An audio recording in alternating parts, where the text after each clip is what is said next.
परमेश्वर का वचन हमें बहुत ही जरूरी है। हालेलुया। जितने लोग परमेश्वर के वचन के अंदर रहते हैं, जितने लोग परमेश्वर के वचन को पढ़ते हैं, उसके अनुसार चलते हैं, हर एक व्यक्ति के जीवन में परमेश्वर काम करता है। हर एक व्यक्ति के जीवन में परमेश्वर काम करता है। उसको अगर काम करने देना है तो हमें क्या करना पड़ेगा मालूम है? परमेश्वर के वचन के अनुसार चलना पड़ेगा। वो जो बोलता है उसको केवल सुनना है और उसको सुनकर उसके अनुसार चलना है। Hallelujah, hallelujah, hallelujah. याद रखो, हमको परमेश्वर के हाथ में सौंपा गया है। हालेलुया। आपको परमेश्वर ने खरीदा है। क्या है? खरीदा। कितने लोग विश्वास करके परमेश्वर ने मुझे खरीदा है? सब विश्वास करते हैं? हाँ। अच्छा है, हमें विश्वास करना जरूरी है क्योंकि परमेश्वर ने हमें खरीदा है। बहुत अच्छा है कि परमेश्वर ने खरीदा है। लेकिन जब परमेश्वर हमें खरीदता है, जब परमेश्वर हमें खरीदता है तो हम परमेश्वर के हो जाते हैं। तब हम किसके हो जाते हैं? परमेश्वर के। और जब हम परमेश्वर के हो जाते हैं तो केवल परमेश्वर का अधिकार हम पे होता है। किस पे होता है? परमेश्वर का अधिकार हम पे होता है। हालेलुया। एक दूसरे को पूछो कि आप पे, कहो उनको आप पे परमेश्वर का अधिकार है। परमेश्वर ने आपको खरीदा है। हालेलुया। आगे बढ़ा दो, दो की लाइन हो जाएगी। आगे। हालेलुया। तो याद रखो इस बात को, परमेश्वर ने आपको खरीदा है। हर एक व्यक्ति अपने शरीर पे हाथ रखो और कहो, यीशु मसीह के नाम से मैं खरीदा गया हूँ। यीशु मसीह के लहू से मुझे खरीदा गया है। अब मैं नहीं हूँ, लेकिन मुझ में यीशु मसीह जी रहा है। मैं यीशु मसीह की इच्छा के अनुसार, पिता की इच्छा के अनुसार मैं चलूंगा। यीशु मसीह के मार खाने से, यीशु मसीह के कोड़े खाने से मुझे चंगाई छुटकारा मिल गया। मैं आशीषित हूँ, मैं फ्री हूँ। यीशु मसीह के नाम से मैं फ्री हूँ। एक दूसरे को कहो, यीशु मसीह के नाम से हर एक बीमारी से, हर एक तकलीफ से आप फ्री हो। आप निरोगी हो। यीशु मसीह ने आपको खरीदा है। यीशु मसीह ने आपको खरीदा है। हालेलुया। यीशु मसीह ने आपको खरीदा है। तो आपका अधिकार आप पे नहीं हो सकता है। आपका अधिकार आप पे नहीं हो सकता है। अगर यीशु मसीह ने आपको खरीदा है तो याद रखो, वचन कह रहा है, जब आप पढ़ो कोरिन्थियों का 6:20 में लिखा है कि यीशु मसीह ने आपको मोल देकर खरीद लिया है। क्या देकर? मोल देकर परमेश्वर यानी कि यीशु मसीह ने आपको खरीद लिया है। याद इस बात को कभी भी मत भूलो। अब आपके जीवन पे आपका अधिकार नहीं है, लेकिन तब भी हम हमारी मनमानी करते रहते हैं। तब भी हम हमारी इच्छाओं के अनुसार ही चलते हैं। तब भी हमें जो अच्छा लगता है वो ही हम करते हैं। तब भी अगर परमेश्वर ने आपको खरीद लिया है, याद रखो, तो अब आप अपनी मनमानी नहीं कर सकते हो। उस बात को समझ लो। 100% मैं कहता हूं, समझ लो इस बात को। अगर आप नहीं समझोगे तो आप केवल बहकाव में रहोगे, एक गलत फहमी में रहोगे और आप चलते रहोगे कि परमेश्वर मुझे खरीदा है, परमेश्वर ने मुझे खरीदा है, परमेश्वर ने मुझे खरीदा है। लेकिन एक दिन जब हम परमेश्वर के सामने खड़े रहेंगे तब परमेश्वर से कहेगा, बेटा मैंने तुझे खरीदा था, लेकिन तूने तेरा अधिकार मुझे नहीं दिया, तो मैं कैसे तुझ पे अधिकार चलाऊं? मैं कैसे तेरे जीवन में काम करूं, कैसे करूं, क्योंकि अगर मैंने तुझे खरीदा है तो अधिकार तो मेरा चलना चाहिए ना, तेरा थोड़ी चलेगा। हालेलुया। हम कहते हैं कि मुझे परमेश्वर यीशु मसीह ने मुझे खरीद लिया। बहुत से लोग इस पृथ्वी में खड़े हैं जो विश्वास हुए, जो बाइबल को पढ़ते, फास्टिंग करते, परमेश्वर के अंदर के बातिमान लिया है, और बहुत से लोग ऐसी अंदर चल रहे, लेकिन जो अपना अधिकार है वो परमेश्वर को दे ही नहीं रहे हैं, वो परमेश्वर को नहीं देते। और जब वो अपना अधिकार परमेश्वर को ही नहीं दे रहे तो परमेश्वर उनके जीवन में काम करे तो करे कैसे करेगा? अधिकार का दूसरा मीनिंग क्या है मालूम है आपको? कितने लोग जानते हैं अधिकार का दूसरा मीनिंग? उसको अधीन हो जाना, परमेश्वर को अधीन हो जाना, यानी कि उसको अधिकार दिया हम उसके अधीन हो गए। एक उसका दूसरा मीनिंग क्या होता है, कौन बताएगा? दूसरा मीनिंग क्या है उसका? हम नहीं जानते।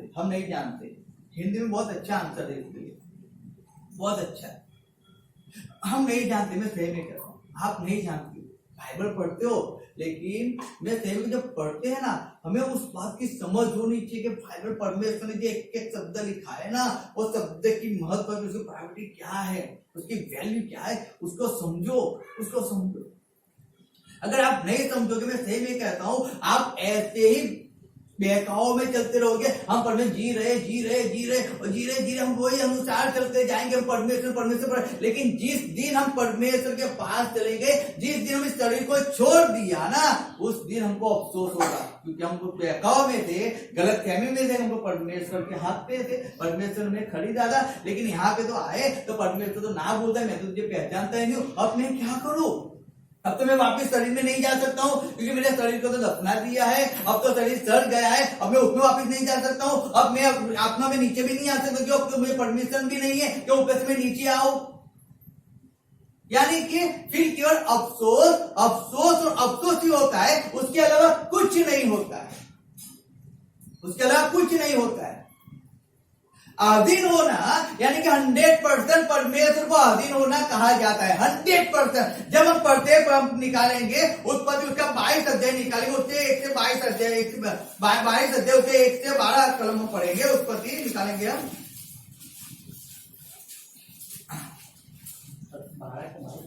22 अध्याय निकालेंगे हम, उसका पढ़ेंगे 1 से 22 अध्याय, 1 से 22 कलम पढ़ेंगे हम 12। એ વાતો પછી એમ થયું કે દેવે ઇબ્રાહીમની પરીક્ષા કરી ને તેણે કહ્યું ઇબ્રાહીમ, અને તેણે કહ્યું હું આવ્યો, અને તેણે કહ્યું હવે તારો દીકરો, તારો એકનો એક દીકરો ઈસાક, જેના પર તું પ્રીતિ કરે છે, તેને લઈને મોરિયા દેશમાં ચાલ્યો જા, અને ત્યાં જે પર્વતો હું તને બતાવું તેઓમાંના એક પર તું તેનું દહનાપણ કર. અને ઇબ્રાહીમ મોડી સવારે ઉઠ્યો ને ગધેડા પર ચીન બાંધ્યું ને પોતાના જુવાનોમાંથી બેને તથા પોતાના દીકરા ઈસાકને પોતાની સાથે લીધા, અને તેને દહનાપણને સારું લાકડા ચીર્યા ને તે ઉઠ્યો ને દેવે તેને જે જગા દેખાડી હતી ત્યાં ગયો. ત્યારે ત્રીજે દાડે ઇબ્રાહીમે પોતાની આંખો ઊંચી કરીને વેગળેથી તે જગા લીધી, અને ઇબ્રાહીમે પોતાના જુવાનોને કહ્યું કે તમે અહીં ગધેડા પાસે રહો ને હું તથા છોકરો પરણે જઈએ અને ભજન કરીને તમારી પાસે પાછા આવીશું. અને ઇબ્રાહીમે દહનાપણના લાકડા પોતાના દીકરા ઈસાક પર મૂક્યા, અને તેણે પોતાના હાથમાં અગ્નિ તથા છરો લીધા, અને તેઓ બંને સાથે ગયા. અને ઈસાકે પોતાના બાપ ઇબ્રાહીમને કહ્યું મારા બાપ, અને તેણે કહ્યું મારા દીકરા હું આવ્યો. અને તેણે કહ્યું જો અગ્નિ તથા લાકડા તો છે, પણ દહનાપણને સારું ઘેટું ક્યાં છે? અને ઇબ્રાહીમે કહ્યું મારા દીકરા, દહનાપણને વાસ્તે દેવ પોતાને સારું ઘેટું મેળવશે અને તેઓ બંને સાથે ગયા અને જે જગા વિશે દેવે તેને કહ્યું હતું ત્યાં તેઓ પહોંચ્યા અને ઇબ્રાહીમે ત્યાં વેદી બાંધી ને લાકડા સીંચ્યા ને પોતાના દીકરા ઈસાકને બાંધીને વેદી પરના લાકડા ઉપર તેને મૂક્યો અને ઇબ્રાહીમે હાથ લાંબો કરીને તેના દીકરાને મારવાને છોરો લીધો અને યહોવાના દૂતે આકાશમાંથી તેને હાક મારીને કહ્યું ઇબ્રાહીમ ઇબ્રાહીમ અને તેણે કહ્યું હું આ રહ્યો અને તેણે કહ્યું તું તારો હાથ છોકરા પર ન નાખ ને તેને કંઈ ન કર કેમ કે તે તારા દીકરાને તારા એકના એક દીકરાને મારાથી પાછો રાખ્યો નથી તેથી હું જાણું છું કે તું દેવથી બીવે છે हालेलुया। अब यहाँ पे देखते कि परमेश्वर ने कहा है, बैठ जाओ, कि जब परमेश्वर ने अब्राहम को कहा और जब अब्राहम को कहा कि तेरा एक जो लड़का है जो तुझे 100 साल में हुआ है ना, उसको तू क्या कर, मेरे लिए बलि चढ़ा। हालेलुया। अब जब अब्राहम को सोचो कि 100 साल के बाद जब उसको बेटा हुआ है, 100 साल में उसको बेटा हुआ है, 25 साल उसने 26 साल उसने राह देखा है और तब उसको बेटा हुआ है और परमेश्वर कहता है कि तू मुझे दे दे। परमेश्वर, अब्राहम जानते हैं कि परमेश्वर कभी भी बच्चों की बलि नहीं लेता है। परमेश्वर मनुष्य की बलि में एक्सेप्ट करता ही नहीं और ना उसको अच्छा ही नहीं लगता है। लेकिन जब परमेश्वर ने कहा अब्राहम को कि तेरे बेटे को मुझको बलि दे दे, हालेलुया, उस बात को समझो, बलिदान देना, बलि दे देना, जो एक का एक है उसको परमेश्वर को समर्पण कर देना, उसको काट डालना परमेश्वर को, उसको बलिदान देना, चढ़ा देना परमेश्वर को, हर किसी के बस की बात नहीं है, नहीं है हर किसी के बस की बात। हम कहते तो है, केवल कहते हैं कि परमेश्वर मेरा अधिकार तुझ पे, मेरा अधिकार तुझ पे, ऐसा नहीं, तेरा अधिकार मुझ पे, तेरा अधिकार मुझ पे। हाँ बेटा मेरा अधिकार तुझ पे ही है, लेकिन बेटा मैं तो तुझे कहता हूं तू तो करता ही नहीं है। वो अब्राहम को दे, उसको 100 साल का हुआ, मैंने उसको 75 ईयर्स का था, मैंने उसको बोला तुझे बेटा दूंगा और जब 100 साल का उसको बेटा मिला और मैंने उसको कहा अब्राहम तेरा बेटा है, उसको तू बलिदान दे दे मेरे लिए। वो तो झट से खड़ा हो गया, उसने तो सारा को भी नहीं पूछा, हे सारा परमेश्वर ने बेटा मांगा है, बलिदान करने को बोला है, क्या मैं बलिदान करूं या ना करूं, हम तो बुढ़े हो चुके हैं, अब तो शायद दूसरा बेटा होगा या नहीं होगा, तेरा तो ये पीरियड बंद हो चुका है, अब तू मां नहीं बन पाएगी दूसरी बार। परमेश्वर का अनुग्रह था और तुझे एक बेटा हो गया, अब परमेश्वर कहता है उस बेटे को तू बलिदान दे दे। अब मैं परमेश्वर बलिदान दूं या नहीं दूं, सारा को पूछता होगा क्या वो, क्या उसने आज पड़ोस में जाके उसके मंत्रियों को बुला के क्या उसने ऐसा पूछा होगा कि परमेश्वर ने मुझसे बेटा मांगा है, क्या मैं बेटा दे दूं, मैं बुढ़ा हो चुका हूं, अब मुझे दूसरा बेटा होगा या नहीं होगा मैं नहीं जानता हूं, लेकिन परमेश्वर ने बेटा दिया है और परमेश्वर कहता है उसको तू बलिदान दे दे, अर्पण चढ़ा दे। क्या मुझे दूसरा बेटा होगा, मैं क्या करूं, मुझे सही से आंसर दो, मुझे सही बात बताओ, मैं क्या करूं, क्योंकि मुझे मालूम ही नहीं पड़ रहा है मैं क्या करूं, क्योंकि परमेश्वर तो बेटा मांग रहा है और मैं उसको दे भी नहीं सकता, अगर दे दूंगा तो भी मैं क्या करूंगा, क्योंकि इस संतान की यही संतान है जो मेरा वारिस बनेगा, अब मैं क्या करूं। लेकिन अब्राहम किसी को पूछता नहीं, उसकी वाइफ को नहीं बताता है, उसके नौकरों को नहीं बताता है, उसके जो लोग थे जो विश्वास थे किसी को नहीं बताता है, किसी को नहीं। और वो क्या करता है, अब्राहम बेटे को लेता है और चला जाता है। बेटा कहता है हमारे पास लकड़ी है लेकिन भेड़ नहीं है, अब्राहम कहता है परमेश्वर उसके लिए भेड़ को ले लेगा, तू चल। Hallelujah, hallelujah. क्या है आधीन होना, आधीन होने का मतलब है अगर परमेश्वर ने मुझसे कुछ मांगा है ना, परमेश्वर ने मुझसे कुछ मांगा है, अगर परमेश्वर ने मुझे कुछ कहा है तो मुझे उसको 100% करना है, मुझे उसमें किसी की रजामंदी की जरूरत नहीं है, किसी की परमिशन की जरूरत नहीं है, केवल वो संबंध परमेश्वर का और मेरा है।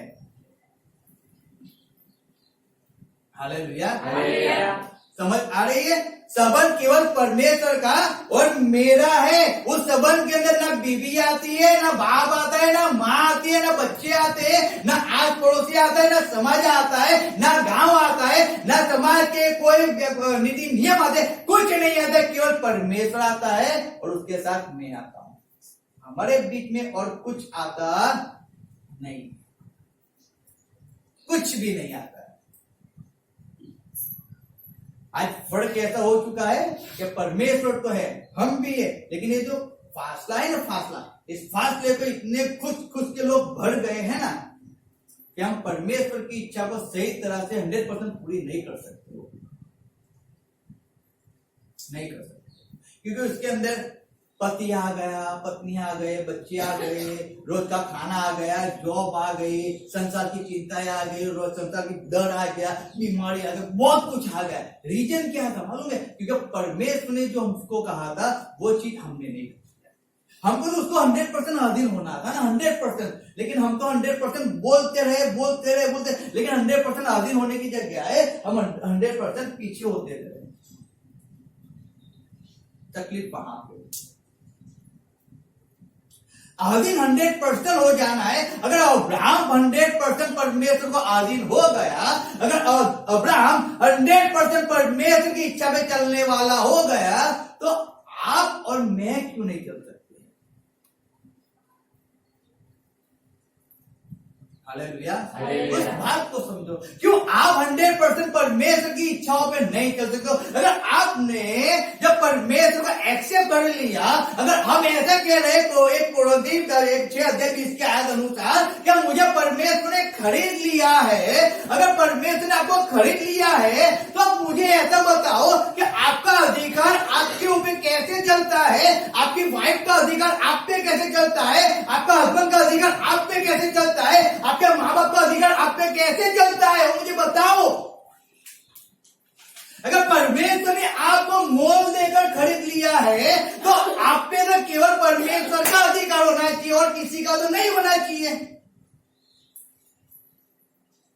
समझो बात को। अगर मुझ पे परमेश्वर अधिकार चला रहा है तो केवल मुझे तो परमेश्वर की बात को सुनना है, चाहे जमाना कुछ भी करे, लेकिन परमेश्वर क्या कहता है? परमेश्वर कहता है तो मेरे हुजूर में आ, तो मुझे उसका उसमें घुटने टिकाने हैं, फिर चाहे कुछ भी हो जाए। अगर परमेश्वर मुझे कहते हैं बेटा देना है तो अब्राहम बेटा देने के तैयार हो गया, किसी को नहीं पूछता है, अरे 100 साल में हुआ, चाहे कुछ भी हो जाए, परमेश्वर दे या ना दे, मैं दे दूंगा। अब्राहम देने के तैयार हो गया, दे भी दिया, उसने दे भी दिया, 100% दे दिया, 100%, क्योंकि उसने बच्चे की आंखों पे पट्टी लगा दी, उसको सुला दिया और छड़ा भी उसको दे दिया उसको। सोचो वो कितना अधीन होगा। मैं सही में कहता हूं, जब एक चीज, जब अब्राहम ने जब एक छड़े को उठाया होगा, वो एक क्षण के अंदर परमेश्वर आवाज उसने कैसे सुन लिया होगा। कभी सोचो, बैठकर सोचो कैसे सुना होगा।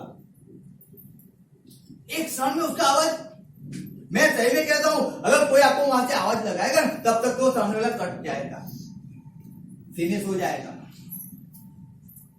हम उतने तेज सुनने में नहीं है। अब्राहम कितना परमेश्वर को अधीन होगा, कितना अधीन होगा कि वो उसके कान केवल कहां चिपके हुए थे मालूम है? परमेश्वर के आवाज पे चिपके हुए, केवल परमेश्वर की आवाज पे, और किसी की अधीन होना उसको कहते हैं। मुझे कहा है, मुझे करना है, बस उस बात फिनिश हो गई, चाहे कोई कुछ भी कहे। लेकिन जब मुझे कहा है, जब हम लोग, मैंने कई बार कहा है कि जब मैं मिनिस्ट्री में जाते हैं, तो जब मैं चर्च, आपके जैसे चर्च में जाता था, जब मैं 2004 में चर्च में जाता, और अगर मेरा पास्टर मुझे जब हमको कहीं कुछ भी कहे एनी टाइम, वो जब भी संडे होता है और कुछ फंक्शन है, होता है, इस पैंट की इस्त्री करवा के लेके आओ, संडे को सब दुकानें बंद होती थी। लेकिन नहीं, पास्टर ने बोला है मुझे उसको आदेश देना है, और कहीं पे भी जाके ज्यादा पैसे देकर, पैसा भी हमारा पास्टर के पास हम ले लेते थे, पैसा भी हम खुद का निकालते थे, और खुद जाके हम अच्छे से दुकान को ज्यादा पैसा देकर हम उसको करके लेके आते थे। मैं क्यों बताता हूं मानो, अगर अधीन होना है, यानी कि अगर मुझे एक बार बोल दिया ना, यानी कि फिनिश हो गया, फिर फिनिश हो गया। अब्राहम को बोल दिया, यानी कि फिर परमेश्वर ने मांगा है मैं दे दूंगा, चाहे कितना भी मैं उससे प्यार करता हूं, चाहे मुझे 100 साल में हुआ, लेकिन मैं देने के लिए तैयार हूं, वक्त में दे दूंगा। उसको कहा था, कहते हैं आधीन होना, उसको कहते हैं हम, उसको कहते हैं आधीन होना। अगर आप परमेश्वर को आधीन हो तो 100% परमेश्वर आपके जीवन में काम कर सकता है, 100%। लेकिन 100% हम आधीन है या नहीं है, पहले वो हमें तय करना है, वो तय करना है। हम वो तय ही नहीं कर पाते, हम केवल एक के अनुसार चलते हैं।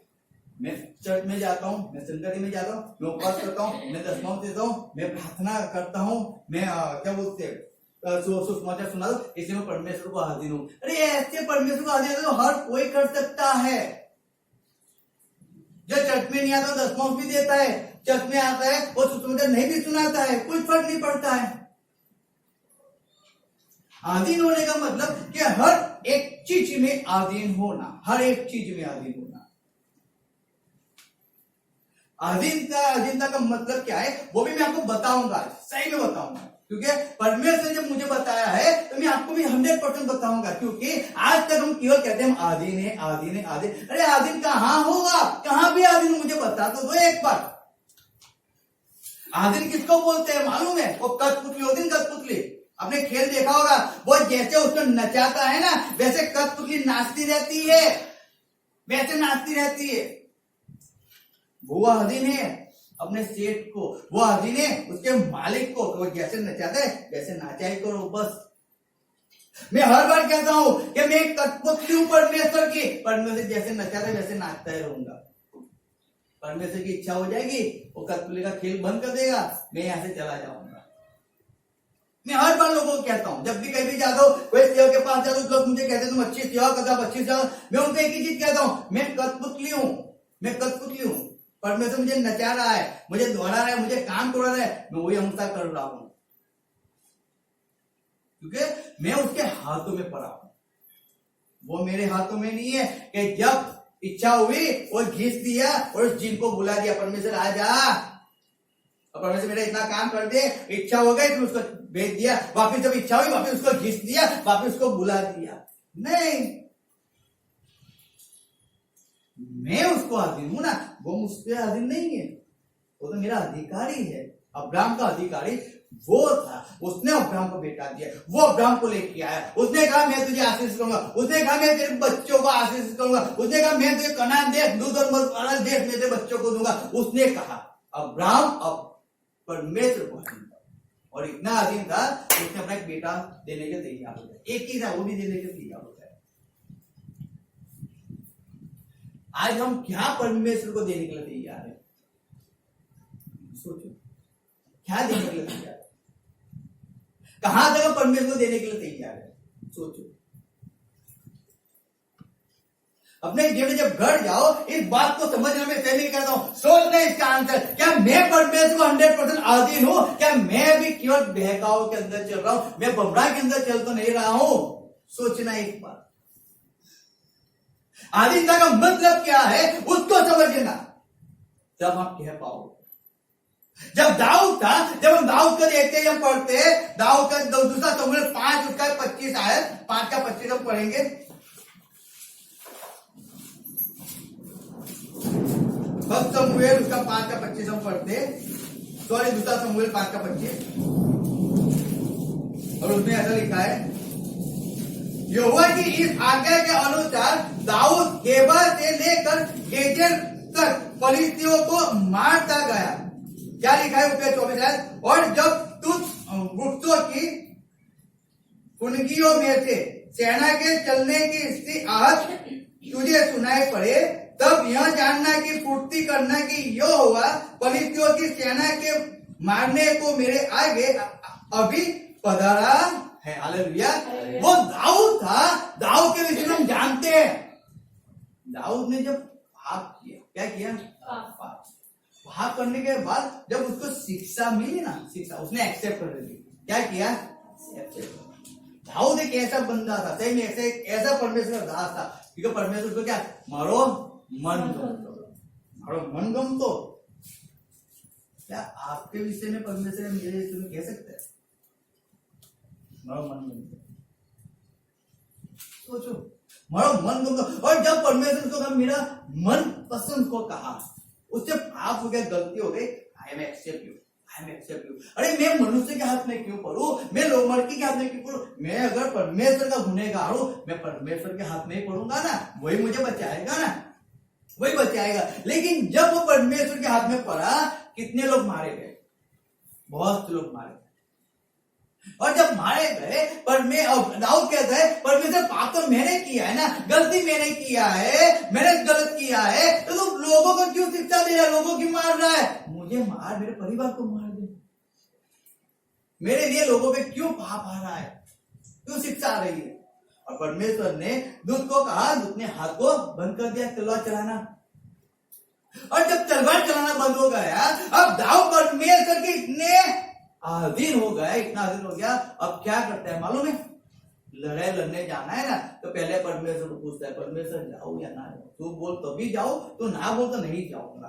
बस अब एक ही चीज, अब तो तू कहे वही मुझे करना है, तू ना कहे तो ना, तू हाँ कहे तो हाँ। यहाँ पे हम बार बार कहते कहते मर जाते हैं, हर बार कहते कहते मर जाते हैं, ऐसा करो वैसा करो, लेकिन कुछ फर्क नहीं पड़ता है, कुछ नहीं। क्यों मालूम है? क्योंकि वो आधीनता नहीं है, वो आधीनता नहीं।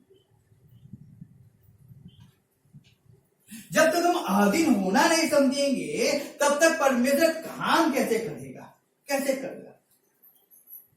आधीन होने का मतलब कि परमेश्वर आप पे अधिकार चलाना चाहता है, लेकिन उस अधिकार को आप नहीं जानते तो परमेश्वर कैसे चलाता है। इसलिए परमेश्वर ने हमें कलीसिया के अंदर रखा है, और परमेश्वर को कलीसिया को आधीन रहे, यानी कि जब तू कलीसिया को आधीन रहता है, जब कलीसिया के सेवक को तू आधीन रहता है, उसका मीनिंग है तू मुझे आधीन रहता है।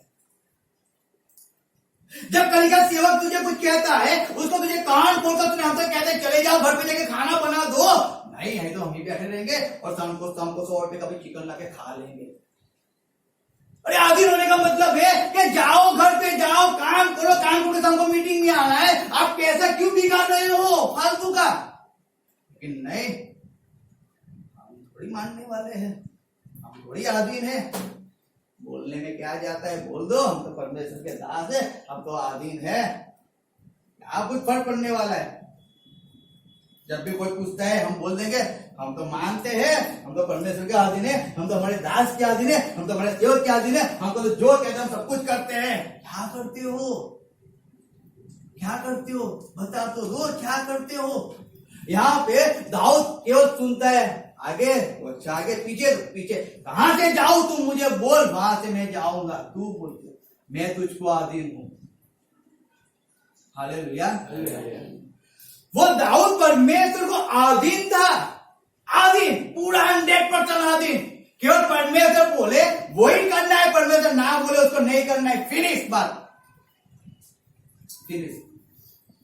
हम जानते हैं इस मोबाइल को आपने खरीदा है ना, कितने के पास मोबाइल है?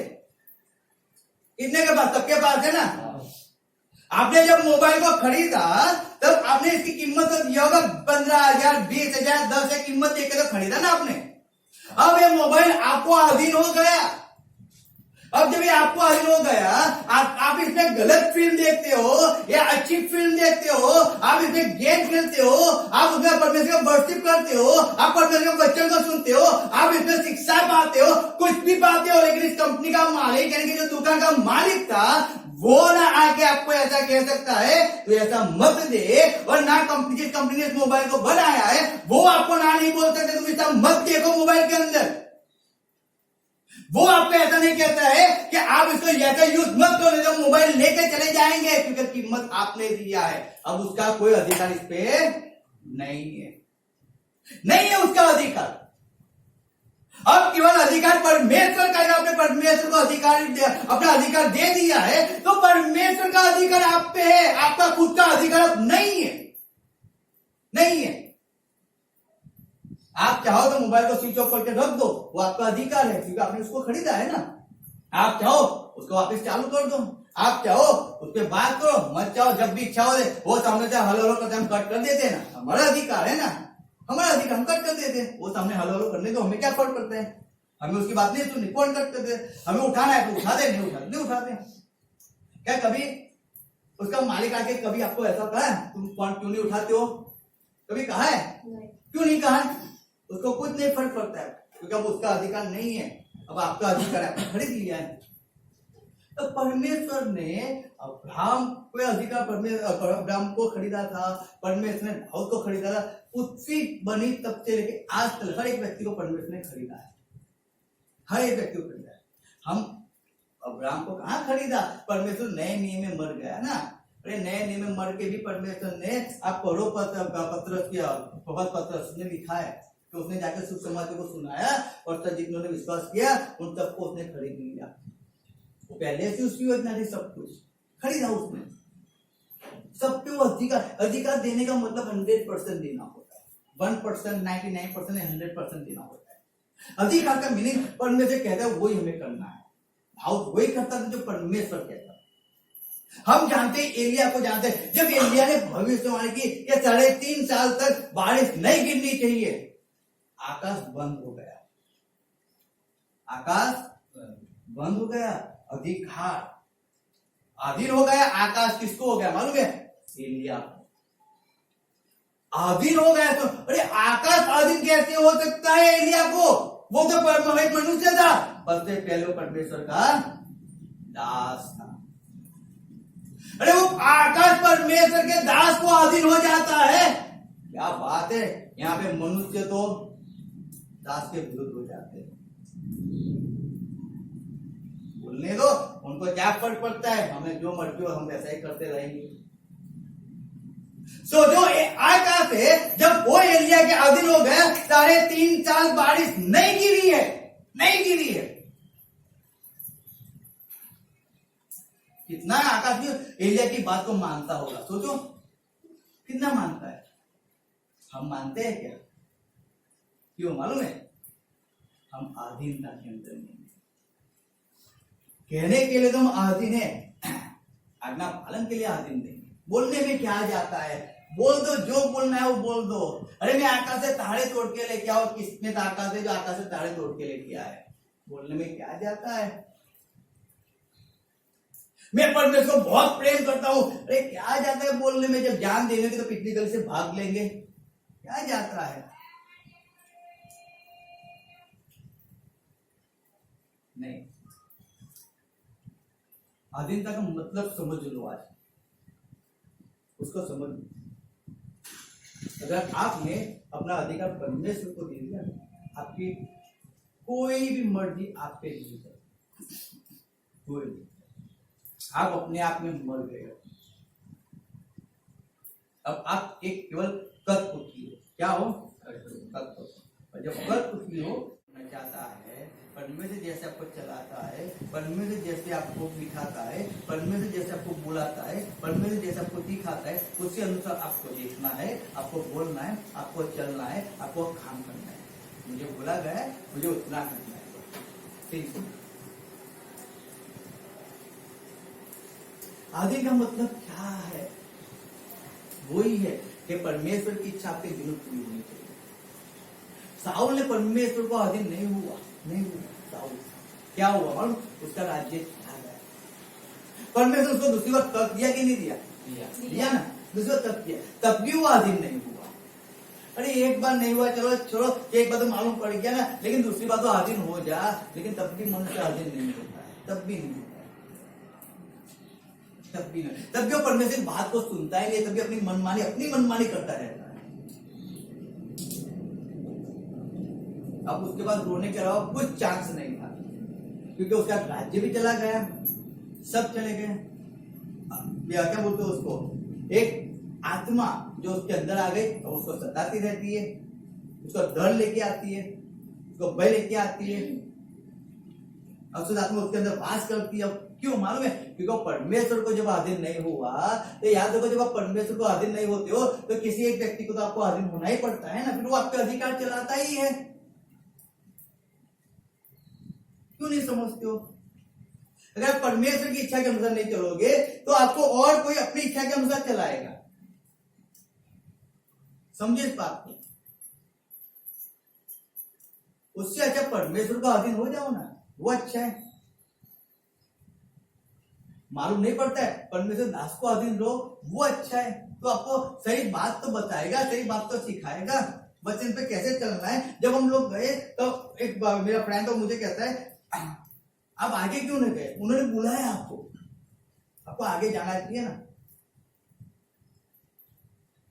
हम आगे जाए, क्यों जाए, लेकिन क्यों जाए, क्योंकि आगे चले गए। जो आगे जाते थे वो कैसे है मालूम है, गए प्रार्थना किया, उपास में सब पास्टरों की कॉन्फ्रेंस है, उसमें प्रार्थना किया, पास्टर गए प्रार्थना किया, और वापस वही जीवन जीना है। वापस दूसरे आगे वापस वहीं पे जाओ, वापस हाथ रखो और फिर प्रार्थना करो, फिर वापस वही जीवन जीना है। तो अब आदिम कैसे रहोगे। हर कोई आता है, हाथ रखवा दे दो, आप सामत तो पा ले दो, लेकिन सामत आपके जीवन में काम कैसे करेगा। परमेश्वर आदिम तो रहते ही नहीं हो, तो काम कैसे करेगा, कैसे करेगा। हमें जब कल संडे हमको यहाँ पे एक मीटिंग थी, हमको बुलाया, हमको ऐसा लगा सबको बीमार लोगों को आगे बुलाया, तो उस पर हाथ रखने के लिए हमको बुलाया होगा। हम गए तो हमको आगे खड़ा कर दिया, तो उसने हम पे हाथ रख दिया। अब आगे चले गए तो अब क्या करें, खड़े हो गए चलो। क्योंकि जब भी पास्टर को जब आगे बुलाया जाता है, तो अगर कोई ऐसा छोटा सेवक है, कुछ भी है समझो, तो लोगों के प्रार्थना के लिए बुलाता है। अगर कोई उनके कांटेक्ट में तो बुला दे। अगर पास्टर के लिए प्रार्थना करना है तो खुद ऐसा बोलते हैं कि पास्टर के लिए प्रार्थना करना है, पास्टर आगे आओ। लेकिन इन्होंने जब हमको बुलाया तो क्या पास्टर आप आगे आ जाओ, जितने पास्टर वहां से आगे आ जाओ, तो लोगों के लिए प्रार्थना करना होगा। हम गए, हमको बीच में खड़ा कर दिया, हमारे लिए प्रार्थना कर दी उन्होंने। चलो अच्छा है, चलो मिसअंडरस्टैंडिंग, ठीक है। उन्होंने क्या बोला, उन्होंने क्या सोच के बोला वो हम नहीं जानते, लेकिन चलो परमेश्वर दास है, उसने प्रार्थना कर दी, चलो फिनिश हो गया। लेकिन हम उतना तो जानते हैं ना कि जब परमेश्वर हजूर में जाते हैं, हम बार बार मैं हमेशा भी कहता हूँ, बहुत कम पास्टर हो गए, बहुत कम सेवक हो गए कि जिनके पास मैंने प्रार्थना करवाई होगी, जिन्होंने मेरे लिए प्रार्थना की, बहुत ही कम। वो भी गिन सकता हूं मैं उतने, क्यों मैं जानता हूं कि मेरा अधिकार जो मैंने परमेश्वर को दे दिया है। मैं जानता हूं मुझे परमेश्वर की आज्ञा का पालन ही करना है। मैं जानता हूं मेरी बीबी अस्पताल में पड़ी रहती है, तो मैं अस्पताल में मुझे चर्च में जाना है। मैं जानता हूं मेरी बीबी को कुछ भी तकलीफ है, लेकिन मुझे सेवा करना है, उसको छोड़ के सेवा करनी है। मैं जानता हूं मेरी बीबी मुझे छोड़ के सेवा कर ही रही है। मैं जानता हूं मुझे हमको क्या परमेश्वर के अधीन रहना है, हर किसी को दुखी करना है, सब रोते तो रोने देना है, हर समाज को छोड़कर, हर एक व्यक्ति को छोड़कर हमें परमेश्वर की आज्ञा का पालन हमें करना है। हम जानते हैं, हम उसके अनुसार चलते तो रहते ही है ना। हमें किसी की परवाह नहीं है, ना समाज की है, ना परिवार की है, ना किसी की नहीं है। हमको तो केवल परमेश्वर की परवाह है। परमेश्वर को हम अधीन है तो उसका अधिकार हम पे चलता है, हम पे अधिकार किसी का नहीं चलता है। तो मैं जब वो चीज जानता हूं तो मैं बार बार जाके मैं कैसे पाप करा करूं, फिर वापस चला जाऊं, फिर वापस आ जाओ। जब कोई भी सेवक आया मैं उसके हाथ में चला, उससे प्रार्थना करवा लिया और फिर मैं वापस आ गया। अरे लेकिन मैं उसके अनुसार चल तो रहा ही नहीं हूं, तो उसमें काम कैसे होगा। मैं परमेश्वर का अधीन ही नहीं हुआ हूं। तो अधीन का मतलब है 100% मैंने उसको समर्पण कर दिया। फिर तो सामने चिकन बिरयानी रखी है तो भी मैं बेगन खाऊंगा, परमेश्वर कहता है बेगन की सब्जी खा, वो अच्छा है, चिकन बिरयानी मत खा। चाहे कितनी भी भूख लगी है, लेकिन परमेश्वर कहते तुझे फास्टिंग करना है, पर मैंने 4 दिन के नहीं खाना। परमेश्वर कहते मेरा अधिकार तुझ पे, तेरा नहीं है। तेरे पेट में चूहे बोलते तो बोलने दे, तो नहीं खाना बोला तो नहीं खाना है, बस बात एक ही है। उसको कहा जाता है अधीनता, उसको कहा जाता है। समझो अधीनता का मतलब क्या है मालूम है आपको। पढ़ो 1 पीटर उसका 3 अध्याय पढ़ो, हिंदी में पढ़ना, गुजराती में मत पढ़ना, उसमें आपको नहीं मालूम पड़ेगा। पढ़ो सिस्टर।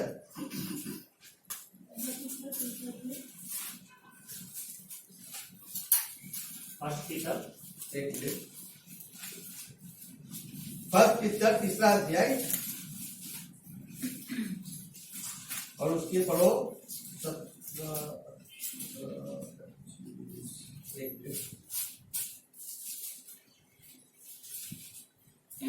1 पीटर 3 अध्याय और उसके पढ़ना है 21 आयत को पढ़ो। उसी पानी का दृष्टांत भी अर्थात बपतिस्मा यीशु मसीह के जी उठने के द्वारा अब तुम्हें बचाया है, इससे शरीर के मेल को दूर करने का अर्थ नहीं है, परंतु शुद्ध विवेक से परमेश्वर के वश में हो कहाँ पे होना है? परमेश्वर वश में होना। कहाँ पे होना है? वश में होना। वश में होने का मीनिंग जानते हो आप क्या? वश में होने का मीनिंग क्या है मालूम है? वो जैसे कहता है वैसे ही आपको चलना है। आप अपनी मर्जी से नहीं चल सकते हो। आजीविका का मीनिंग वो होता है, समझो। तुम तुम्हारी मनमानी नहीं कर सकते हो। वो आजीविका का मीनिंग आप वश में हो उसके। वो जैसे चलाएगा, उसके हाथ में रिमोट है। वो चाहे जैसे आपको नचा सकता है। आपकी ताकत नहीं है खुद नाचने की। बपतिस्मा लिया है तो नहीं आपकी ताकत। आप उसके वश में हो। और हम तो बिंदास जी रहे, हमारी इच्छाओं के अनुसार हमें जो बात है वही कर रहे हैं। अरे क्या फर्क पड़ता है? कुछ भी करें। हमारा जीवन है, हमारा समय ही है, हमारा परिवार है, हमारा समाज है। हमें जो चाहे हम करें, परमेश्वर के अधीन नहीं हो। आप परमेश्वर वश में हो, उस बात को समझ लो। वश में हो।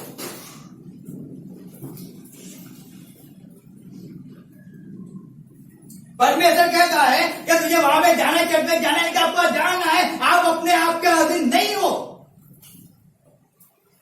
परमेश्वर कहता है तुझे फांसी पीने में जाना है, कि आपको जाना है, क्योंकि आपने बपतिस्मा लिया है। आप पे अधिकार परमेश्वर का है, आपका नहीं है। उस बात को समझ लो। आप उसके वश में हो। अब्राहम उसके वश में था, दाऊद उसके वश में था, मूसा उसके वश में। मूसा को कहा जाके पहाड़ पे जाके अपनी जान दे दे। एक आवाज नहीं किया, बोला जान दे देना है, चलो चला गया, जान दे दिया। अरे नहीं जाने कनान देश तो तुझे देखना है, देख लिया, वहां पे पहाड़ पे मर गया। क्यों मालूम है? परमेश्वर के वश में था, अधीन था वो। यहाँ तो बपतिस्मा भी ले लो, कुछ भी ले लो। 5 बार कोई विश्वास आगे किसी के बाद बपतिस्मा लेके वापस जीवन नहीं करके जीना है। बहुत से लोग हैं, 35, 40 लोगों ने बपतिस्मा लिया हुआ है, हम जानते हैं। तब भी उनका जीवन कैसा कैसा, क्यों मालूम है? बपतिस्मा ले लिया, वो तो आज्ञा है। परमेश्वर को अधिकार तो दे दो अपना, उसके बस में तो आ जाओ।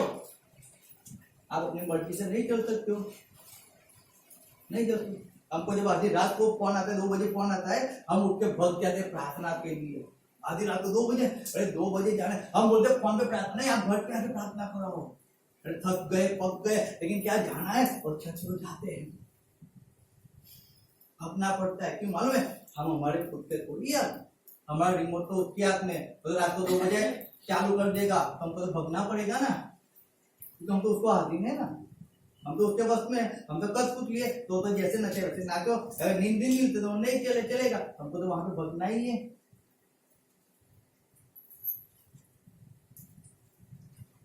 समझो, आप बस में हो परमेश्वर के। वो जैसे कहता है वैसे ही आपको करना पड़ेगा।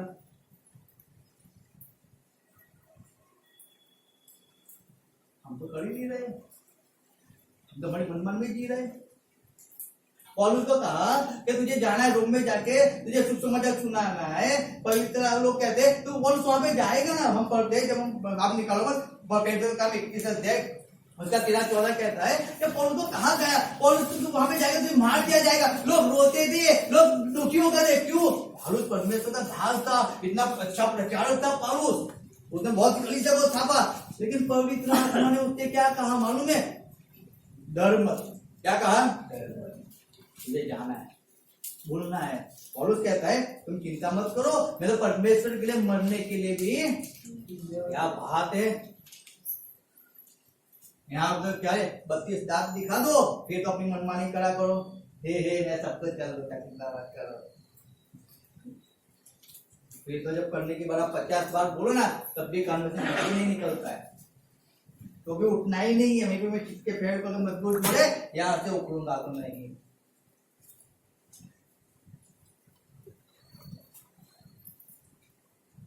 अरे उसका अधिकार पौलुस को कह दिया। पौलुस ने क्या किया? पढ़ लो, निकाला है तो पढ़ लो।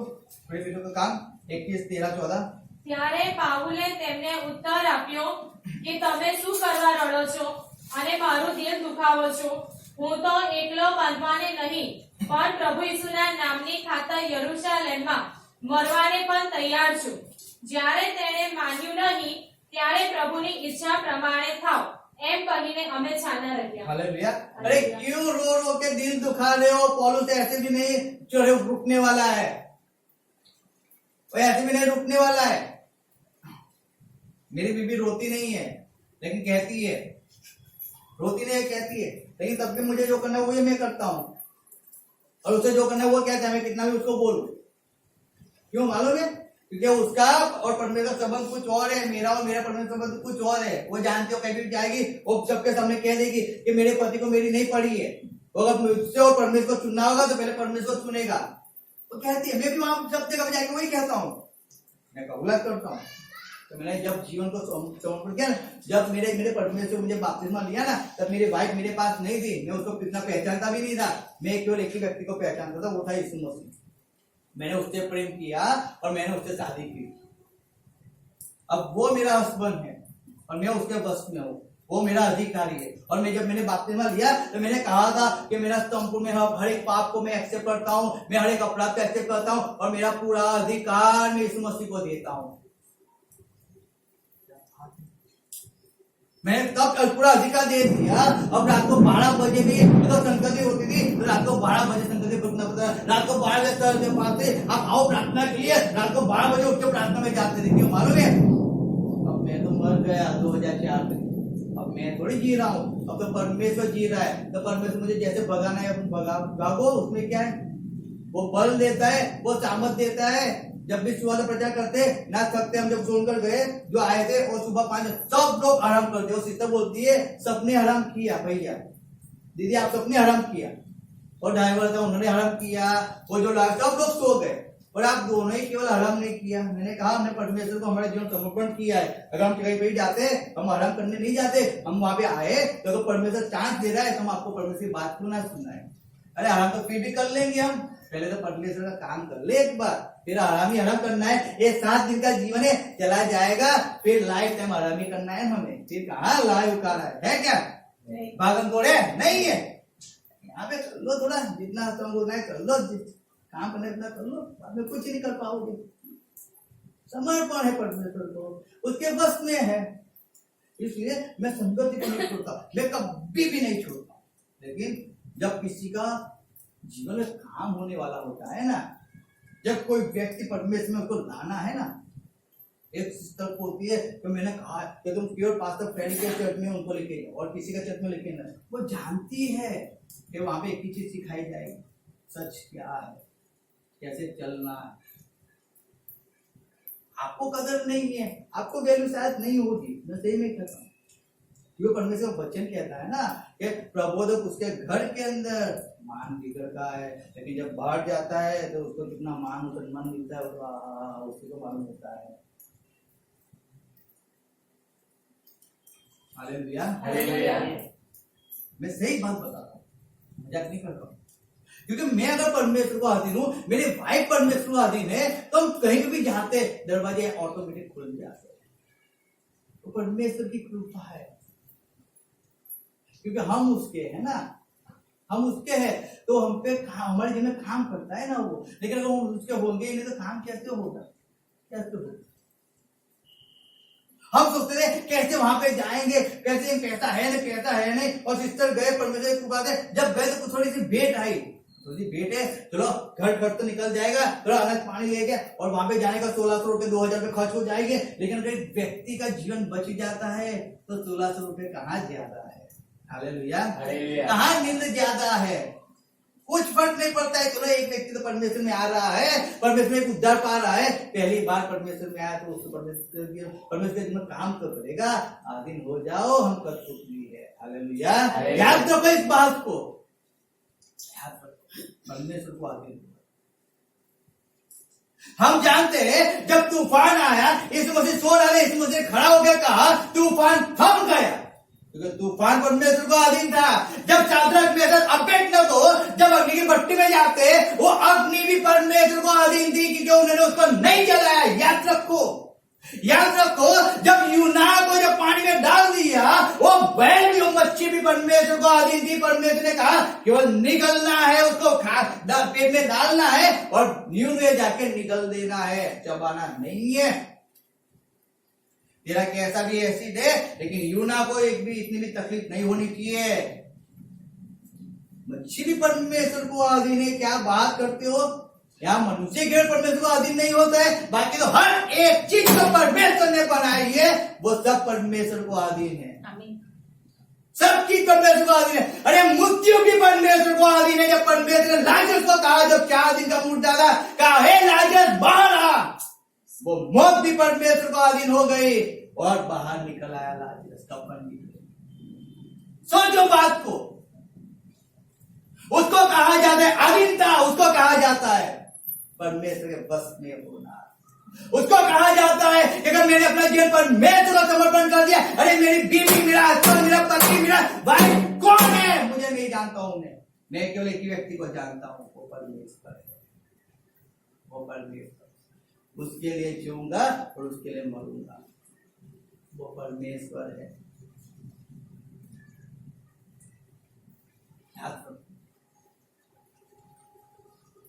हम उसको अधीन हैं, आप उसको अधीन हो। आप अपनी मनमानी नहीं कर सकते हो, आप अपनी मनमानी से जीवन नहीं जी सकते हो, इस बात को याद रखो। जब पहला काम 5 उसका 41 पढ़ते, जब यूहन्ना को पतरस को मारा गया, क्या किया? मारा गया, उनको पीटा गया, उनको कहा कि तुझे इस नाम को यानी कि यीशु मसीह के नाम को तुम्हें नहीं लेना है। यहाँ पे तो थोड़ा सता हो गया, हम परमेश्वर नाम को भी छोड़ देते, संगत भी छोड़ देते, कुछ फर्क नहीं पड़ता है, संगत में जाए ना जाए क्या फर्क पड़ता है, घर में बैठे रहो, टीवी देखा करो, तारक मेहता देखा करो। हम तो शैतान को अधीन है, परमेश्वर को थोड़ी अधीन है। क्या कहा उन्होंने? जब पढ़ते पढ़ो 41 से 42 दुआ 5 का 41 42।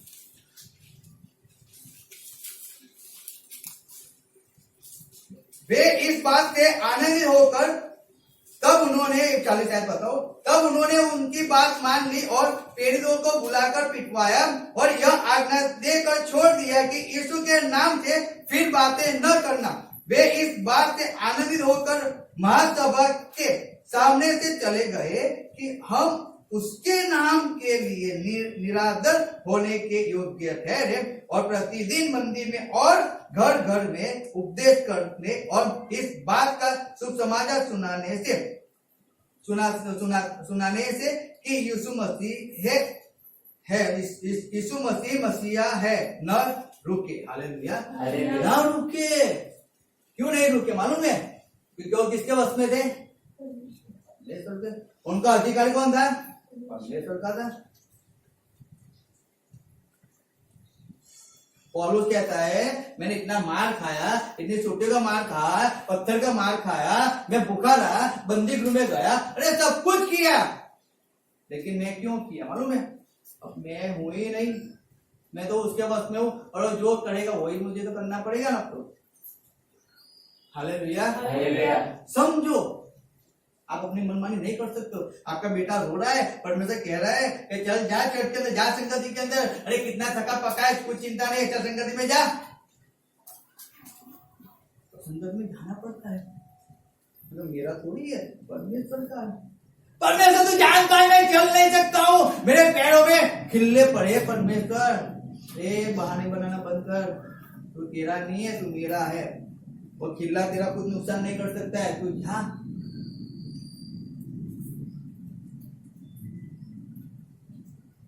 हम कहीं भी जाते, मैं पहले कह देता हूँ, बारिश होगी, ठंड होगी या गर्मी होगी, अगर मैं संगति शुरू करता हूँ तो उसको कभी भी बंद नहीं करूंगा जब तक आप ना बोलो।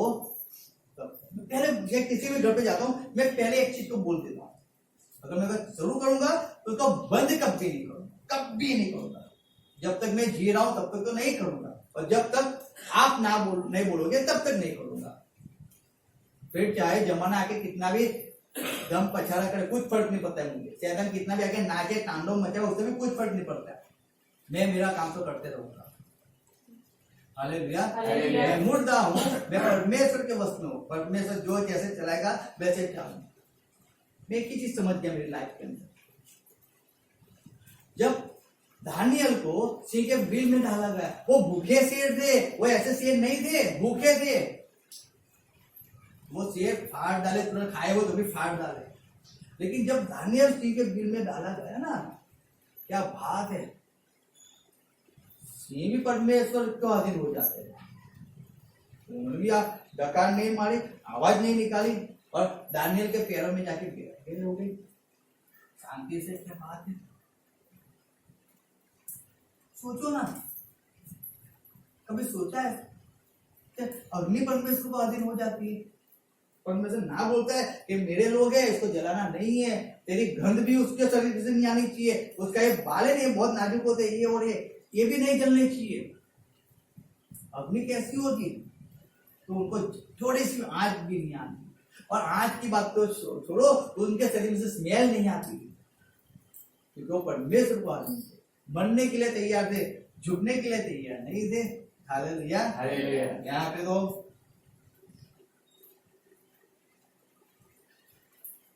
जब मुझे ये आयत मिली, मैं सही में मेरा परमेश्वर क्या बात है।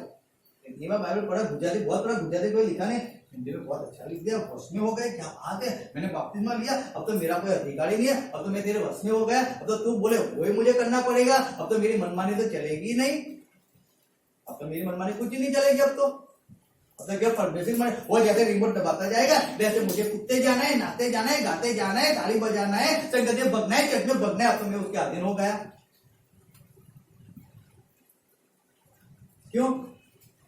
मैं बपतिस्मा ले लिया, जबरदस्ती थोड़ी दिया था परमेश्वर ने आपको, कहा था जबरदस्ती की ले लो, कि फैट पकड़ के परमेश्वर ने बपतिस्मा दिलाया, किस पास ने फैट पकड़ के बपतिस्मा दिलाया, बताओ? अरे खुद अपना अधिकार परमेश्वर को समर्पण कर दिया, खुद अपने आप को परमेश्वर सौंप दिया, अब क्यों अपनी मनमानी कर रहे हो? अरे नहीं जानते थे तब तक तो बहुत अच्छा था, अब जान गए, अब तो जाग जाओ, अब तो अधिकार अपना उसको अधिकार चलाने दो। अब तो चलाने दो उसको अधिकार, वो अधिकारी बनेगा, जीवन में काम करेगा, किसी की ताकत नहीं है। अगर समझो ये मेरा मोबाइल है, मैंने एक सिस्टर को कहा, मैं वहां पे सुबह में गया, मैंने कहा सिस्टर मैं आपके बच्चे को तो थप्पड़ लगाओ, जो मेरे बच्चे को तो थप्पड़ लगाना, मैंने कहा क्यों नहीं लगाओ, अपने बच्चे की गलत कर्म नहीं लगा सकता हूँ, नहीं आप क्यों लगाओ, क्या बात है, सही बात है, मैं क्यों लगाओ, मेरा अधिकार थोड़ी है, उसकी माँ का उसके बाप का अधिकार है, किसका अधिकार है, उसकी माँ का है, उसका बाप का अधिकार है, मेरा अधिकार थोड़ी है। तो सोचो एक बार, जब आपने बपतिस्मा ले लिया, जब अपने परमेश्वर को हाथ में पड़ गए, तो शैतान का अधिकार कैसे आ गया, कैसे आ गया? क्यों थप्पड़ पे थप्पड़ लगाता जाता है? क्यों दुख पे दुख, पीड़ा पे पीड़ा, निराशा पे निराशा देख के जाता है? क्यों हमें चारों ओर अंधकार दिखाई देता है? क्यों हमें कहीं भी उजाला नहीं दिखता है? क्योंकि हमने लिया तो सही, लेकिन अधिकार नहीं दिया। बपतिस्मा तो ले लिया, हमारी मर्जी से ले लिया ना, हमारी बहन को लेना था, हमने ले लिया, लेकिन हम परमेश्वर को स्वाधीन तो नहीं हुए, हम उसके बस में तो नहीं हुए।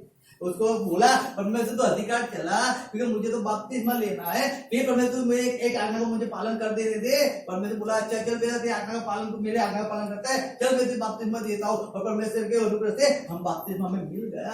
अब मैं भी बपतिस्मा वाला हो चुका हूँ, अभी अपनी मनमानी में जीऊंगा, जो चाहे वो करूंगा, मुझे कोई फर्क नहीं पड़ता है, मैंने परमेश्वर की इच्छा को पूरी कर दिया है। Hallelujah, hallelujah.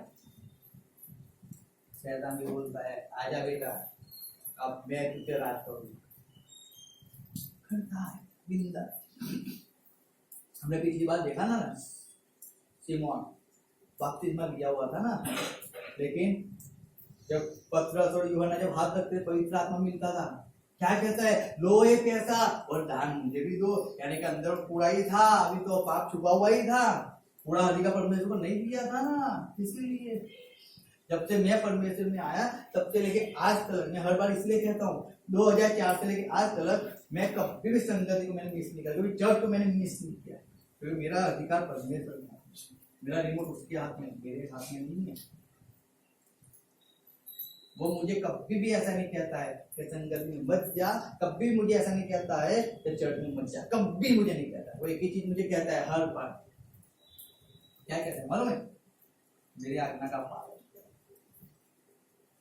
जब 12 हम पढ़ते, समय की चिंता मत करो, ये समय आज आपके पास है, कल नहीं होगा, आज कल नहीं होगा। चिंता मत करो क्या खाएंगे क्या पिएंगे, आपकी चिंता परमेश्वर करता है। तो इस बात को ध्यान रखो। जब यरीहो का कोट तोड़ना था ना, याद रखो, जब तक 6 लाख पुरुष जब मिस्र में से निकल के आए थे, समझो 6 लाख, कौन समझे तो 6 लाख चलो छोड़ दो, चलो 2 लाख पकड़ो, 4 लाख मर गए, लेकिन 2 लाख उनके बच्चे, उनकी बीवियां बहुत लोग थे। लेकिन जब वो हर एक व्यक्ति परमेश्वर को अधीन हुआ, हर एक व्यक्ति अधीन हुआ, तब वो यरीहो का कोट टूटा। अगर उसमें से एक भी व्यक्ति परमेश्वर के विरुद्ध गया होगा ना, वो यरीहो का कोट नहीं टूटता। अगर हमें तोड़ना है, तकलीफों को तोड़ना है, परिस्थिति को चेंज करना है, मैं सही में कहता हूं हमारे पर अधिकार परमेश्वर का होना है। आप परमेश्वर के वश में हो, आप अपने आप के वश में नहीं हो। लेकिन अगर परमेश्वर की इच्छाओं पे नहीं चलते हो ना, तो याद रखो सही में परमेश्वर के वश में नहीं।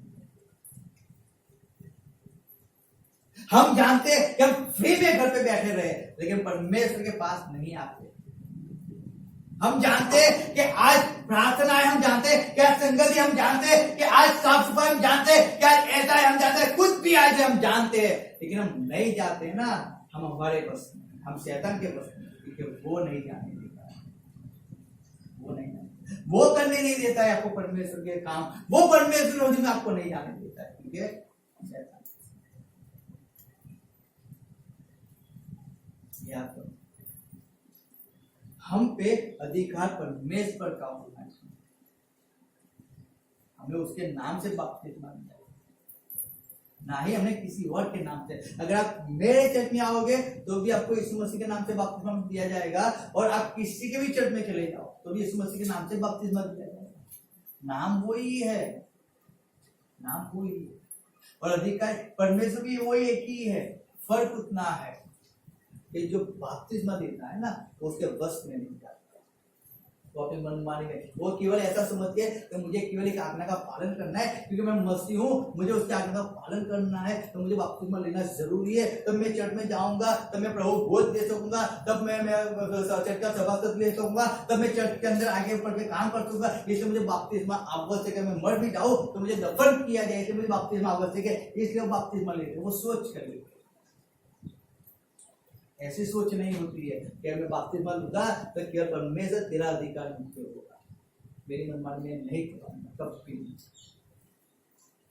तू बोल मैं सुनूं, तू बोल केवल मैं सुन, परमेश्वर तू बोला कर केवल मैं सुना। मुझे सुनना बहुत अच्छा लगता है, मैं सुनता हूँ,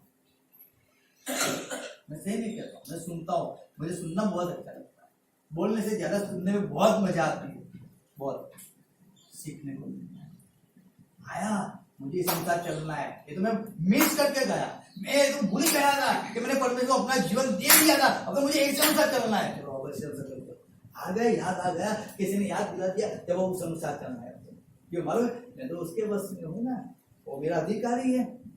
जब अब्राहम अपने बेटे को दे सकता है, अग्नि उसको नहीं जला सकती है, सिंह उसको नहीं फाड़ सकता है, पानी नहीं डुबा सकता है, और उसको पूरा रात दिन पढ़ा रहा है। क्या बात है! आकाश को इंद्र ने बोला बंद हो गया, क्या बात है! तूफान को परमेश्वर ने बोला थम गया तो थम गया, क्या बात है!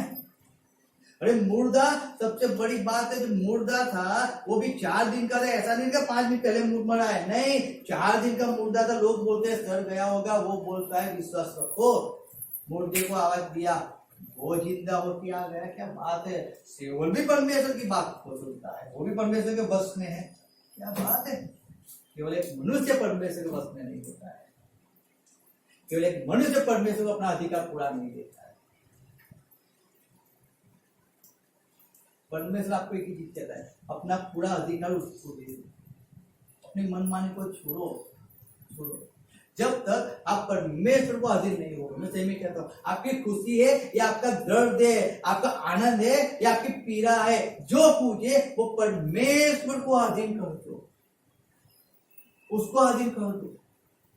किसी भी बात की चिंता मत करो, क्या खाओगे, क्या पियोगे, कैसे जियोगे, किसी भी बात की चिंता मत करो, लेकिन हर एक चीज परमेश्वर को अधीन कर दो।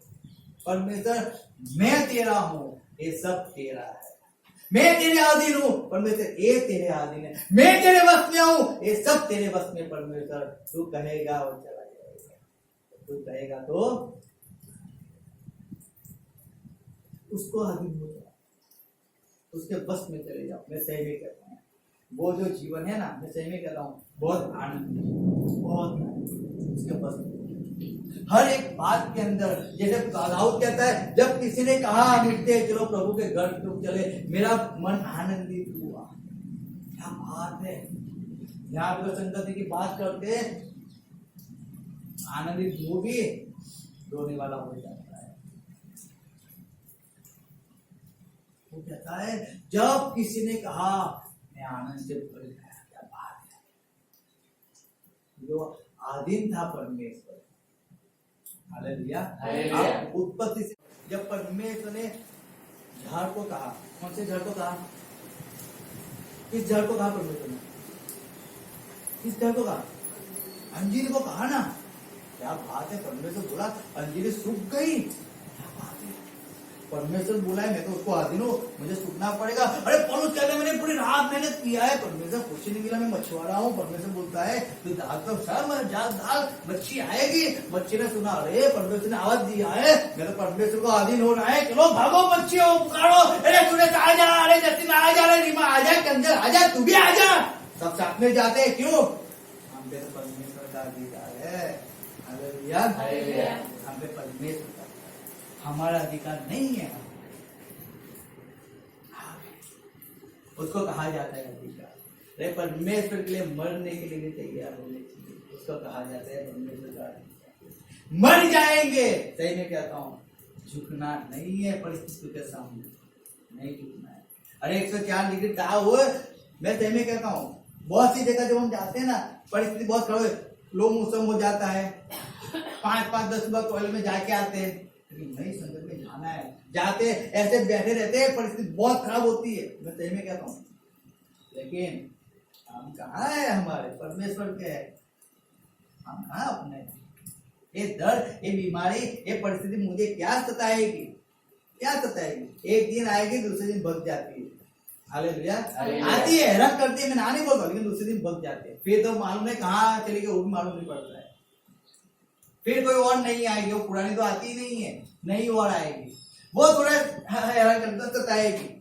क्यों मालूम, शायद मैं उसको वापस उठा लूं, तो वो दफनाया था मैंने, उसको उठा लूं, और जब बस परमेश्वर को अधिकार दिया था, वो शायद परमेश्वर ने छीन लूं, और परमेश्वर के मुंह चढ़ के बोलूं, परमेश्वर क्यों ऐसा किया तूने, मैं तेरे अधीन था ना। आती है, सहन कर लो, पीड़ा को सहन कर लो, तकलीफ को सहन कर लो, संगति में चले जाओ, प्रार्थना में चले जाओ, बैठ जाओ, चली जाती है वापिस। मरने में क्या चिंता है, क्या फर्क है, एक दिन तो ऐसे भी मरने वाले, परमेश्वर में मर जाएंगे, सबसे अच्छा है, उसको अधीन रहेंगे, वो सबसे अच्छा है। हालेलुया। जब आकाश परमेश्वर को अधीन हो जाता है, जब पानी परमेश्वर को अधीन हो जाता है, जब पेड़ पौधे परमेश्वर को अधीन हो जाते हैं, जब पंछी परमेश्वर को अधीन हो जाते हैं, सूरज परमेश्वर को अधीन होता है, चांद परमेश्वर को अधीन होता है, तो मैं किस खेत की मूली हूं, मैं परमेश्वर को अधीन ना हो। हालेलुया। सोचो, आप किस खेत की मूली हो, क्या आप अपनी मनमानी कर रहे हो, आप परमेश्वर को अधीन हो जाओ, अपनी इच्छा को मार दो। मैं सही में कहता हूँ, जो दरवाजे बंद है ना, वो एनी टाइम खुल जाएंगे, खुल जाएंगे। मैं सही में कहता हूँ, एक बार परमेश्वर को अधीन हो जाओ, 100% उसको अधीन हो जाओ, फिर देखो, जब आपने बपतिस्मा लिया है तो आपके तो परमेश्वर का बस चलना चाहिए ना, तो शैतान का बस क्यों चलता है, क्यों चलता है शैतान का बस, क्यों आप शैतान को अधीन रहते हो, क्यों क्यों गलत लग जाता है, क्यों दुखी हो जाते हो, क्यों पीड़ा हो जाती है, क्यों क्यों दर्द वो बीमारी हमको परमेश्वर के हजूर में जाने से रोक लेती है? क्यों? हम तो परमेश्वर को आधीन थे, हम तो परमेश्वर के बस में थे। ये बीमारी, ये तकलीफ, ये परिस्थिति, ये जॉब, ये माँ बाप, ये बच्चे हमको क्यों हमारे बीच में आ जाते हैं? परमेश्वर मेरे बीच में, मुझ पे तो परमेश्वर का अधिकार है। परमेश्वर मुझे सांस देता है, परमेश्वर मुझे जीवन देता है, परमेश्वर मुझे खाना देता है, परमेश्वर मेरी हर एक कमी को पूरी करता है। कोई और थोड़ी करता है। तो मैं क्यों परमेश्वर को अधीन नहीं होता हूँ? क्यों नहीं होता हूँ? ये श्वास भी परमेश्वर की देन है। हालेलुया। अब हाथ एक बटन दबा देगा ना, बंद हो जाएगा। ये श्वास भी उसके अधीन है। वो बोल दिया, श्वास बंद हो गया। सोचो ना एक बार, तूफान को बोले तूफान थम जाएगा तो हम श्वास कैसे लेंगे? हवा को कह देगा तो मर जाएंगे। सही में कहता हूं, जीवो परमेश्वर को अधीन होकर जियो। बहुत मजा आती है, बहुत मजा आती है। मैं सही में कहता हूं, मैं आज भी घुटनों में बैठता हूँ। मैंने परमेश्वर को 2004 में प्रॉमिस किया था, परमेश्वर संगत में जाऊंगा, घुटने में बैठूंगा, कुछ भी हो जाए, पीड़ा आई, बीमारी आई, बहुत कुछ आया। मैंने आज तक कभी भी किसी भी संगति के अंदर जब भी मैं घुटने के अलावा मैं नहीं बैठा। 2 घंटे 3 घंटे क्यों ना हो, मुझे घुटने में बैठना है। मैंने परमेश्वर को प्रॉमिस किया है। दर्द होता है, पीड़ा होती है, तकलीफ होती है, मैंने परमेश्वर को प्रॉमिस किया है, मुझे उसको याद रखना है। शरीर में क्या होता है, मुझे उसको याद रखना है। मैं परमेश्वर के आगे क्या हूँ? आप परमेश्वर हमें कर। हालेलुया। अपनी मनमानी को छोड़ो, परमेश्वर से आप बात करो, परमेश्वर कहो, परमेश्वर मैं तेरी हाथ की कत, मैंने बपतिस्मा लिया, अब मुझ पे मेरा अधिकार नहीं है परमेश्वर, अब तेरा अधिकार केवल मुझ पे है। परमेश्वर को कहो परमेश्वर को, परमेश्वर तू मेरे जीवन में काम कर, तेरी इच्छा मेरे जीवन में पूरी होने दे परमेश्वर, तेरी आवाज को मैं सुन सकूं परमेश्वर, तेरी बातों को मैं सुन सकूं परमेश्वर। जैसे अब्राहम ने सुना परमेश्वर और अपना बेटा देने के लिए वो तैयार हो गए। हम खड़े हो जाएंगे अपने बेटा, हर एक व्यक्ति खड़े हो, परमेश्वर के पास, परमेश्वर का हर एक चीज को ऐसे छोड़ दो, बैग में मत रखो, खड़े हो जाओ। जब परमेश्वर काम करता है, जब हमें कहा जाता है हमें उसी बात को सुनना है कि हमें परमेश्वर के आज्ञा का पालन करना है। आपका यहाँ से कोई कुछ लेके नहीं जाए, और जो भी लेके जाएगा वो आशीषित हो जाएगा। इसको परमेश्वर का, हम परमेश्वर के पास आ रहे और परमेश्वर को कहो, परमेश्वर आज तू मेरे जीवन में काम कर। जब से मैंने बपतिस्मा लिया परमेश्वर, मेरे परमेश्वर मैंने मेरा अधिकार तुझको नहीं दिया है। मैं अपनी मनमानी में चलता आया हूँ परमेश्वर, मेरी इच्छाओं को मैंने पूरी किया है परमेश्वर। ना कोई संगति, ना वो चर्च, ना वो प्रार्थना मीटिंग, मेरे परमेश्वर हर एक चीज को मैंने अवॉइड किया, क्योंकि मेरे आनंद के लिए, मेरी वाइफ के आनंद के लिए, मेरे हस्बैंड के आनंद के लिए, मेरे माँ बाप, मेरे बच्चों के आनंद के लिए, मेरे लोगों के लिए मैं तुझसे दूर रहा, मुझे माफ कर। आज फिर एक बार मैं तेरे पास आता हूँ, मेरे जीवन में काम कर, मैं तेरे हाथ की कठपुतली बनना चाहता हूँ। मेरे खुदा जैसे अब्राहम तुझे आधीन रहा, जैसे दाऊद तुझे आधीन रहा, मेरे परमेश्वर ये हवा, ये अग्नि तुझे आधीन रहती है, ये पेड़ पौधे तुझे आधीन रहते हैं, मेरे परमेश्वर हर एक बीमारी तुझे आधीन रहती है। तो कहता है और बीमारी चली जाती है, मेरे परमेश्वर तू कहता है और मुर्दा जी उठता है, मृत्यु भी तुझे आधीन रहती, वो भी तेरे बस में परमेश्वर। मेरे खुदा तेरा अधिकार आज से मुझ पे चले, मैं तेरे हाथ की कठपुतली बन, मैं तेरे बस में होता हूँ। मेरे परमेश्वर आज से मेरे परमेश्वर अभी से मेरे जीवन को मैं तुझे समर्पण करता हूँ। वो मेरे परमेश्वर मैं तुझे आधीन हूँ, मैं तेरी आवाज को सुन सकूं, मुझे सहायता मुझे कीजिए, सहायता मुझे हेल्प मुझे कीजिए, हेल्प कीजिए, मुझे मदद कीजिए। मुझे मदद कीजिए। मेरे परमेश्वर, मेरे परमेश्वर, जो दास आपने दिया है, जो दास आपने दिए हैं, जब मैं आपकी आवाज को नहीं सुनता हूँ जब मैं आपकी आवाज तो आपके दास के द्वारा आपके दास के आपकी आवाज को सुन मैं सकूं। आपकी आवाज को सुन सकूं। मुझे सहायता कीजिए, मुझे सहायता कीजिए, मुझे हेल्प मुझे कीजिए। हेल्प कीजिए।